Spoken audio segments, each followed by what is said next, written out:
I'm Neil Manthorp, and you're listening to the third and final episode in a mini-series discussing the future of the game across formats and across the international and domestic game. I'm with Will Macpherson and Matt Roller from the Daily Telegraph and Cricinfo.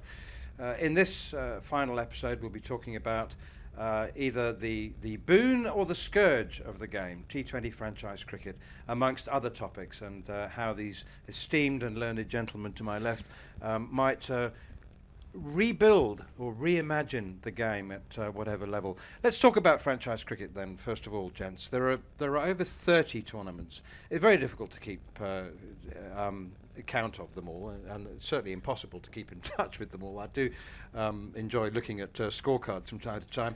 There are over 30 tournaments, ranging from the IPL to various T10 tournaments, and this isn't even including the legends, the veterans games. I don't understand those at all. There's 32-year-olds playing in legends leagues, alongside 50-year-olds. Very hard to understand. So disregarding those, which are quite lucrative for retired men in their 40s, mostly men, is it sustainable? And will more and more young cricketers think, you know what, I can just pick and choose here. If I'm half decent, there's this constant demand for overseas players, sometimes just for the sake of it. I mean, there are some Australians you've never heard of. They've been taken from grade cricket playing franchise T20 tournaments. So, an overview. Let's start with you, Will. It's not sustainable. I mean, my colleague Tim Wigmore in the Telegraph wrote a really good piece earlier this week about, I think the headline was something like how cricket ate itself, and within there were a few really neat graphs and stuff showing the year, January to December, and where these leagues are all laid out. And there's, as you say, there's about 30 lines across it, because it is too much, and it is. Players are able at the moment to have their cake and eat it. So particularly at certain times of the year, there's I think there's the January-February slot where a couple of years ago it was everyone gasped in horror because two new tournaments came along in the SA20 and ILT20, and I actually think those two are very different tournaments. I've been to the SA20, I think possibly even with you in its first season, and it was fantastic, big crowds. You could clearly see the purpose of that tournament for that cricketing nation. And then the ILT20, which I admit to have only watched on TV, is kind of the opposite. I don't quite understand what that's doing for cricket in the UAE, really, apart from being a vehicle for private investment and private money. But players swap between those two leagues the whole time, and it's just it's a bit of a circus. Players leave the Big Bash, which 5-10 years ago was maybe a bit more than 5. Between 5 and 10 years ago was held up as the kind of poster child of all T20s and how to do it and how to get kids into the game and all that kind of stuff. And now it's this place where players just stop off for a bit, earn a bit of money, and then leave and go to the UAE, which is all a bit grim and depressing. Something needs to be done to curb this circus, really, circus. The leagues are going to continue to pop up. I mean, David Warner was playing in a league in the Cayman Islands a few months ago and things like that. And it's kind of extraordinary that the English players are unbelievably in demand. In the winter now, 70 odd. I think you probably know the exact figure, Matt, but 70 odd English players played in a franchise league last winter, which is kind of amazing. I think in England we might be reaching a bit of a point of inflection again. I've used that term a couple of times, but the Pakistan Super League is moving from its slot in kind of February, March to a slot April, May, to mirror the IPL, which actually makes loads of sense for Pakistan because their own players are effectively banned from the IPL. The level of overseas player they get is generally a level just below the IPL. It's good, but not maybe the really elite players. So why not have those two tournaments running at the same time with serving different markets and with different players involved? I think that makes quite a lot of sense. The trouble is, it's another tank on the English season's lawn.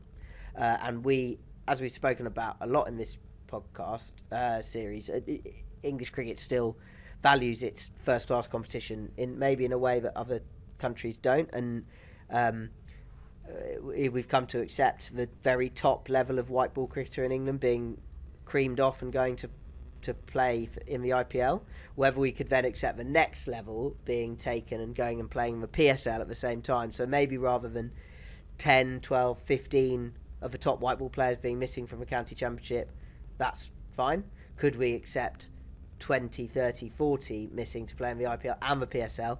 Well, no, probably not. The county championship suddenly looks really diminished by that, by a lot of very good players being missing. So I think the issuing of NOCs is going to come to a head in England. So that's no objection certificates. The home board has to provide them for a player to go and play. I think basically English cricket might be about, and I hope it is actually, might be about to tighten up on NOCs just generally. We've lived in a short era now where it's just been, the answer has always been yes. Wherever you want to go in the world, however dodgy that competition looks, whatever, just go. It's a free market. It's your career. Go and do it. The noises out of ECB are that things are going to tighten up a bit. I mean, Tim Wigmore, who I mentioned before, has written actually a couple of follow-up pieces, including one follow-up pieces to his big investigation kind of thing, including one with the ECB CEO Richard Gould, who has intimated that players actually maybe they won't let players just nip between the ILT20 and the SA20. English players will have to choose one or the other. You know, you can't have your cake and eat it. They won't let them go to competitions that look really dodgy and like you could visibly tell possibly that corruption is taking place, which, you know, you do I'm sure happens to you as well, but, you know, something will pop up on your WhatsApp, will be sent to you from a league in wherever. I'm not going to name names because I'll probably get in trouble, but league somewhere where there's just very obvious dodginess going on. The ECB won't issue NOCs for those competitions. So I think actually that would be a real, actually, again, I spoke about English cricket taking a lead, trying to promote the red ball game. I'd quite like to see nations like England and Australia take a bit of a lead on saying to their players, actually, you can't just do everything. You can't play in 10 leagues a year. It should be the ICC. It should be the ICC making that decision. It feels like we've been approaching a boiling point or a tipping point for years. Are we finally going to reach one? I think so, yeah. I feel like there was a point maybe 7 or 8 years ago now where the T20 league system actually made some level of sense, where there weren't anywhere near as many, and the ones that there were probably weren't paying quite as well as they do now. But there was a point where you would have IPL, a few relatively nascent ones like PSL, Bangladesh. There was a South African one that was more a sort of domestic competition. There was the county competition, the Blast, Caribbean, Australia. You could kind of keep track of everything. It felt quite full then. It did. It felt busy. And since like then, a prison cell that was designed for 2 inmates, and there are now 8 in all of them.